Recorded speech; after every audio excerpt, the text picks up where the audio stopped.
So I want to have his nervous system in that parasympathetic state so he feels really safe and calm.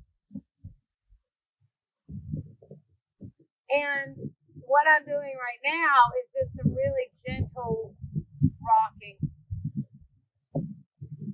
kind of gently rocking his skeleton. So that can be a way to help him get a little more calm and relaxed, very soothing to the nervous system. But I also want to help unfreeze him. If his muscles are tight and tense and locked up, how can I get him to soften and let go? So he's kind of got mental tension, he's got physical tension, kind of immobilized. And I want him to be able to be relaxed and calm. And my goal when I'm working with a horse is that he'll follow my movement so I can really ease him.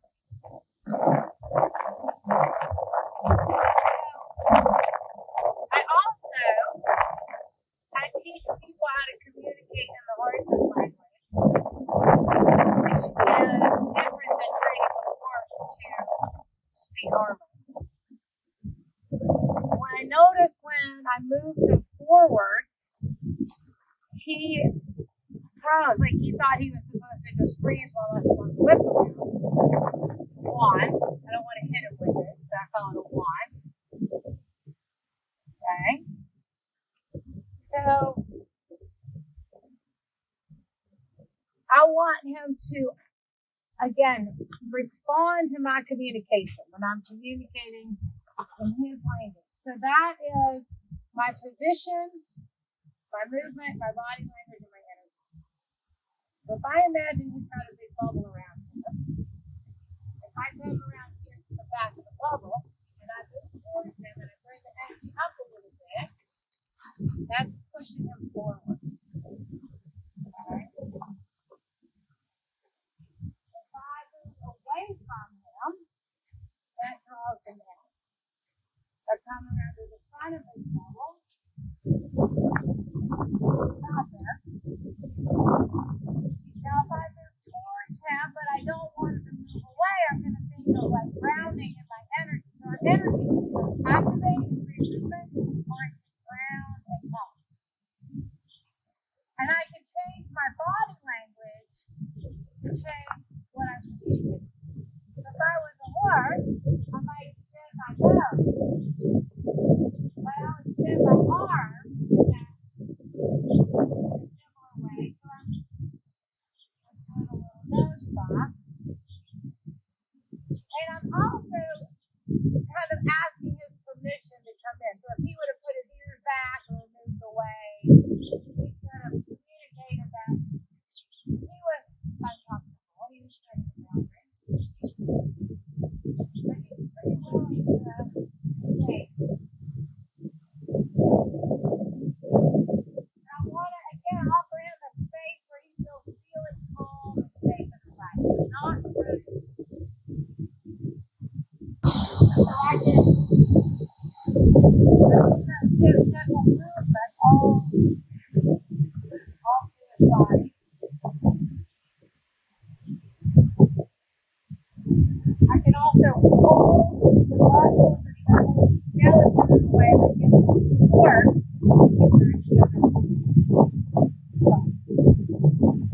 We can think of, we don't want him to act out suddenly and unpredictably, whether it's flying backwards, kicking out, nipping, or whatever. We don't want to let that tension build up. We want him to also, if he's frozen, again, he could quickly go into a flight reaction or a fight reaction, either one. But if he's calm and relaxed, if we notice he's getting a little anxious, we can encourage him to calm down before it escalates. My goal is to keep the horse in that calm state. Even when we bring the energy up, they're not going over their threshold. They're not, really reactive. Alright, so let's try this. Push the bubble. I'm bringing the energy up just by waving the wand a little bit. See that? that again.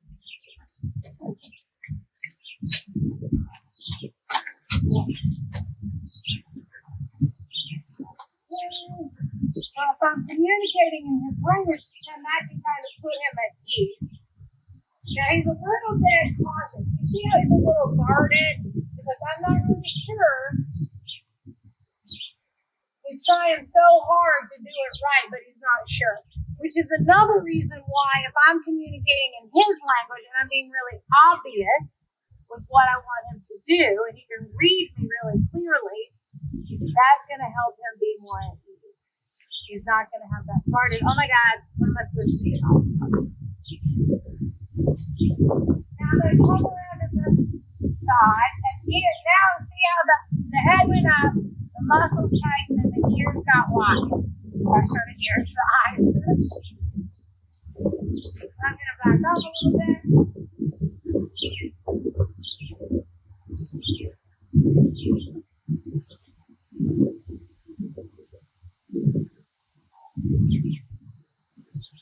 Change directions. I'm going to come to this side. So my position's on the side. My hand is here.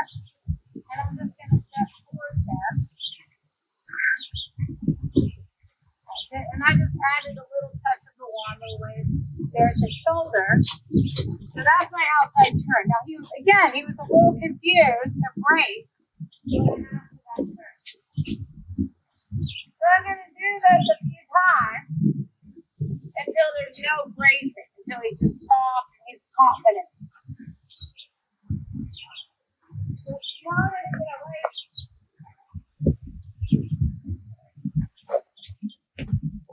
So I asked him to do an outside turn, and his nervous system went, oh my God, instead of just calmly turning. It's really fixable. Give me about 5 minutes. I'm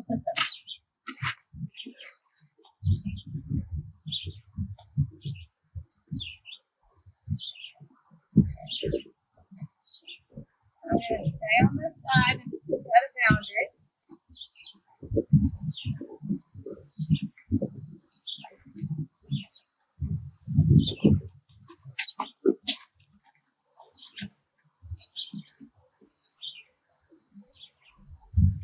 I'm going to do it and turn it back this way.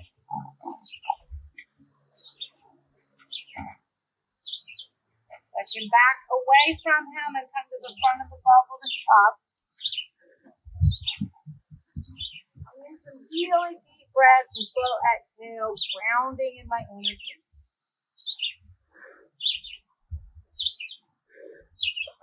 Now, he's avoiding a little bit, me being on that side.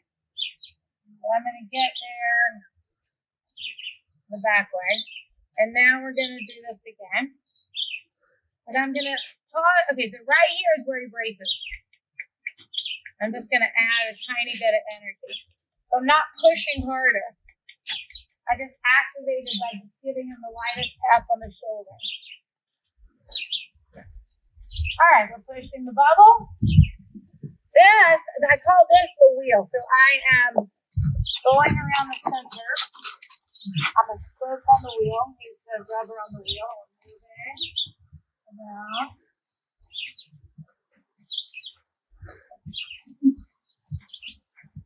out the way, under the part of the bubble.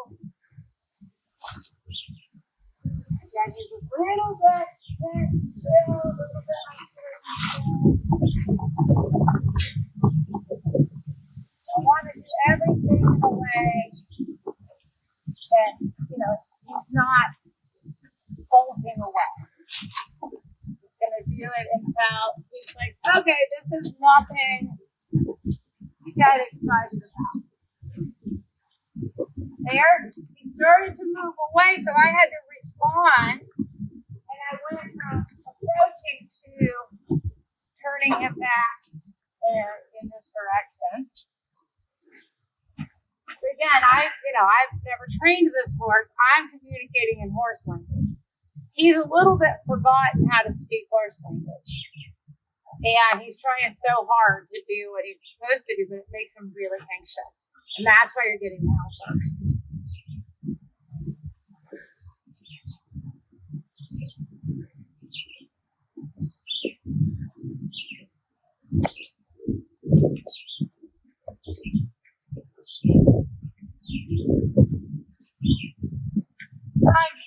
thinking of how can we do this really simple set of movements in the most calm and soft and relaxed and fluid kind of way. Not about quickness and speed. It's about him doing it right there. So we kind of went around me. It started to go around me.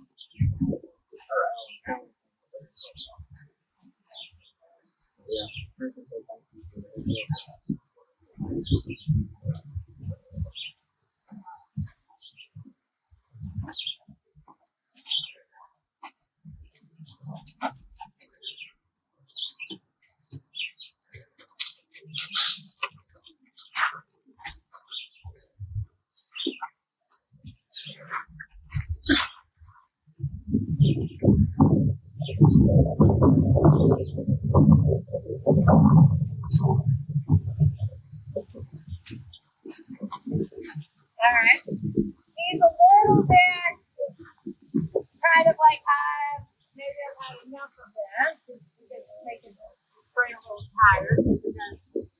So I'm gonna switch. Oh, here's my truck. Alright. Come here.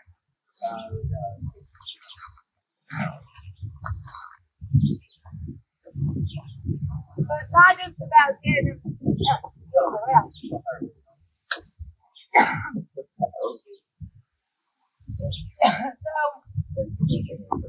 I want him to actually want to be in my space.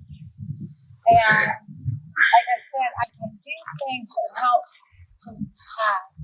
get him to let go of some of that tension that he's holding. So I've had, I don't know, about 6 years or so of training with a lady named Mary DeBono. And so she teaches, she calls it the Bono move. And it's ways of just working with the body to create more ease and softness and calm the nervous system. So it really helps you to shift habits. So he's got some habits, kind of tensing, bracing, and reacting. All right, so I want to do things that are going to get him to let go and soften and again, less abruptness and more relaxation. So where I feel tension in the muscles, I can kind of support the muscles. And sometimes just holding, offering some support. And even though it doesn't really look like I'm doing anything, he's feeling it, creating a good bit of sensation. And again, it can help him to relax, and it can also get him kind of a little more tuned into his body and what he's sensing. And hopefully, again, we do things that he likes, and then we build a stronger connection so that he follows my movement with even more ease. I'm not having to make him do it.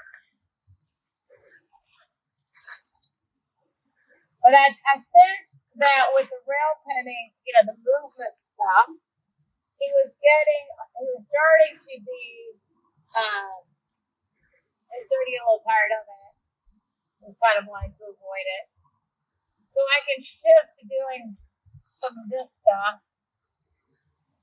which, again, it has tons of benefits. One being that it's going to help you be more calm and relaxed and safer for you. Another is it's going to strengthen our connection, so it's going to follow me more easily.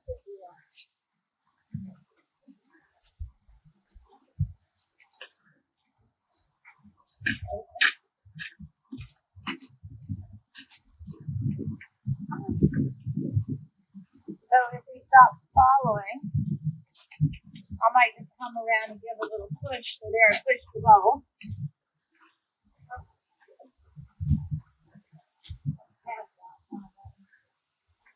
I'm moving back around to the shade.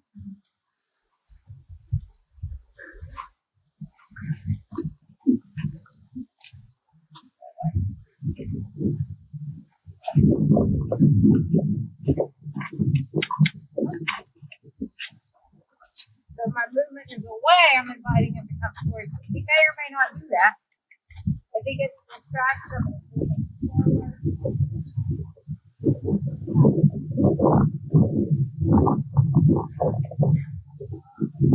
Alright. So he's a little avoidant of my touch. So I am helping to melt that freeze response, but we might see a little more flank response until he realizes that he wants to stay. He's not been given the option to avoid, but he's like not necessarily doing the thing he's been out to do because he wants to. He's not going to have a choice. So again, my ideal is to actually give him a choice and do things in a way that he'll cooperate, feel like you're forced.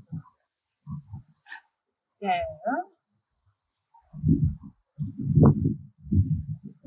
horses are herd animals, and their natural instinct is connection. So it's not, you kind of just have to open the channels, but they're already wired for that,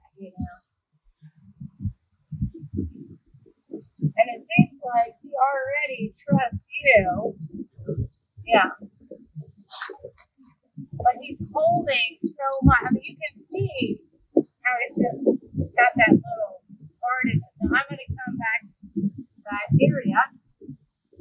If he feels a little threatened when I'm back here, I want him to be able to move forward. So earlier, when I asked him to move forward, he was kind of frozen and great. I'm going to remind him that he can move forward. If I have a horse that kicks, I'm going to, if they even start to prepare like they're going to kick, I'll move them away. So I want to make sure that they know that that is an option. And then, work with them so they don't feel the need to be defensive.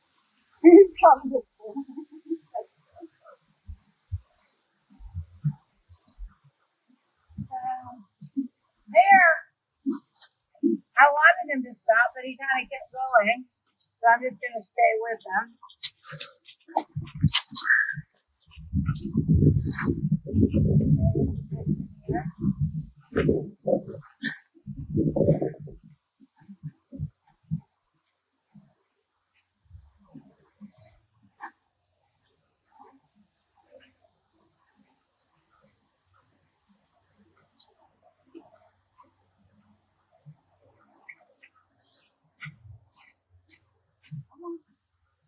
I'm going to stay.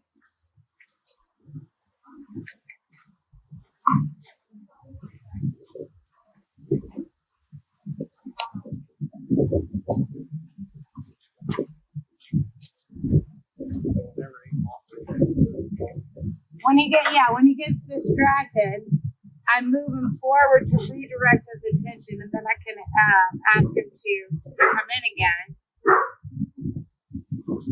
Taking the halter away kind of takes away the option of using the rope.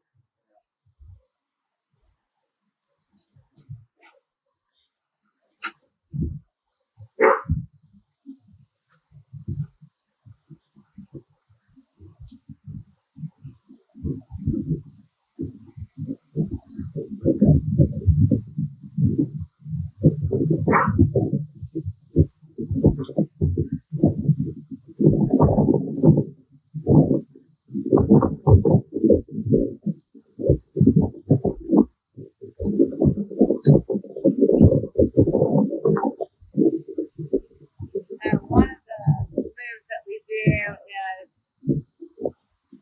is doing some small movements from the ischium, the seat bone. So getting him really relaxed, handling him back here is going to help him to not be so, reactive. Now, is picking up his hind feet, is that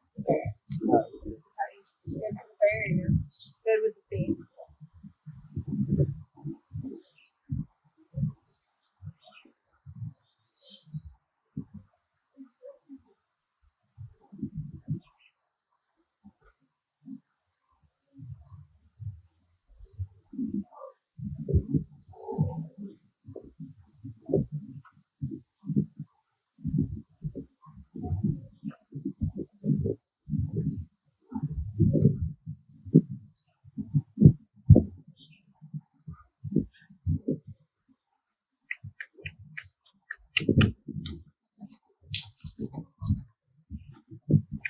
It's like I was almost asleep.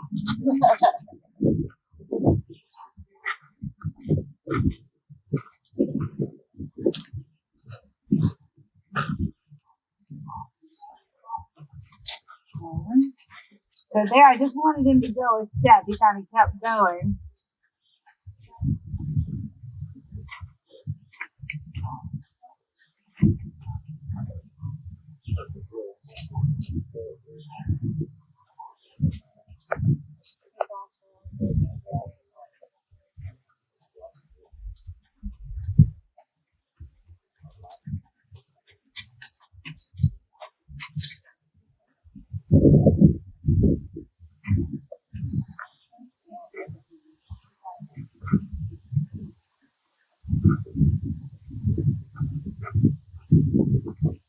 A lot of people, they train horses in a hurry, and it's not really about building relationship, but it's about, the horse learns to do all the things. But I could tell the minute I saw it that he was frozen. So, since I have learned how to do these moves, it has just been a real game changer because it's great for horses like this that are really tense to get them to relax and soften. But it helps them to move better. Right. So, if a horse is really braced in their body and they don't have a lot of suppleness through their body, it can make a huge difference. I mean, it's not training, it's really just getting them to let go of tension, but it builds that connection so that, again, it's easier to build with your body.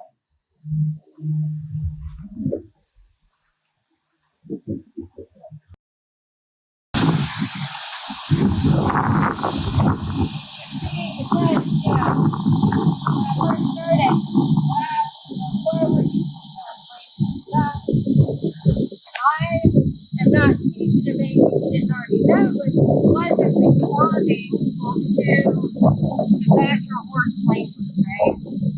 Now,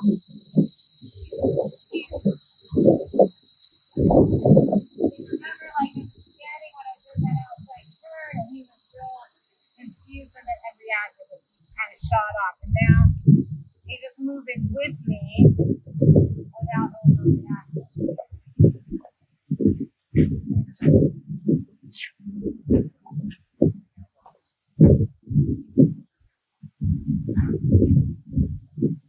I feel like if you did this with him, he would lose that reaction.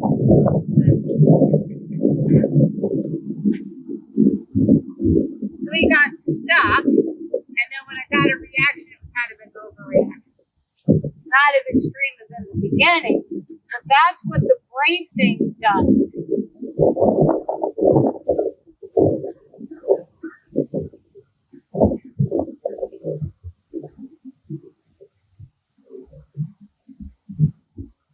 That time I just brought my hands up. I didn't even touch them.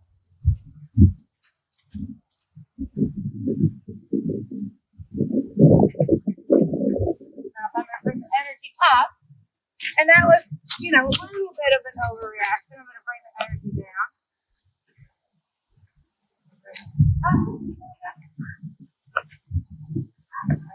Down. Back up.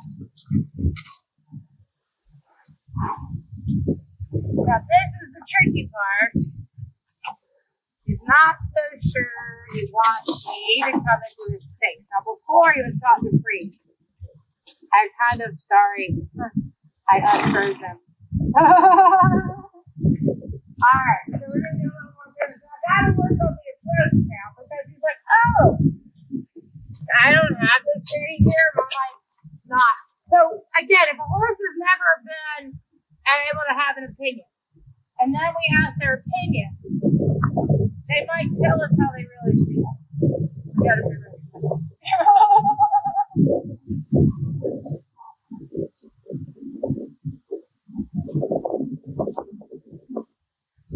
So he's like, I don't really think I want humans. But I'm like, oh boy. So I want to keep showing him, that this could be a good thing. I want to offer him a space that he prefers to be in. So we can think about the softening as being like the muscles relax and release tension. That softens when we mobilize the skeleton. So we're getting all those joints moving easily and sending that little wave of movement through the body. That's softens. And then mentally, as he's more relaxed and less reactive, that softens.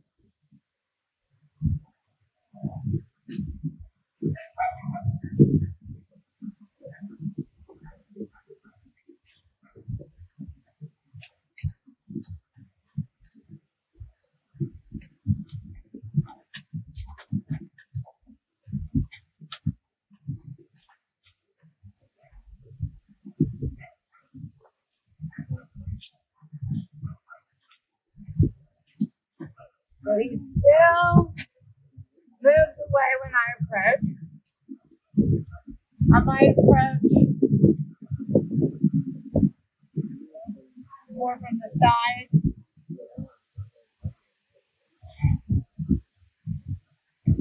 And I'm going to do that a bunch of times so that approaching him no longer causes him to get nervous.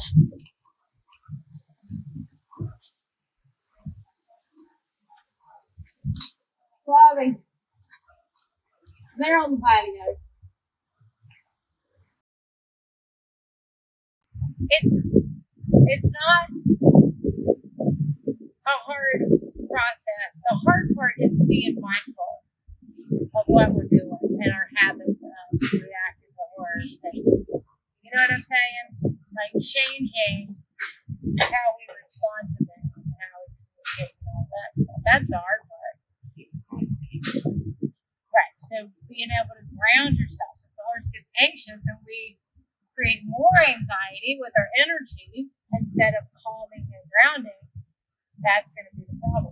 But the main thing going on with this guy is he's in a freeze mode. And that's why you're getting those sudden outbursts. Yeah. Yes. Because he's already tense. Okay? So you can see with each little bit that we've done, he gets a little calmer, a little less jumpy. He's licking and chewing. See, that time he hardly even had guarded at all when I came up into his space. And this is just in, I don't know, however long we've been doing this. One little session, right? So, you said the riding part is not the problem. It's this, right? And so, this is going to be, this is going to benefit the riding. You'll be more relaxed with the ride. But I mean, he's a great little horse.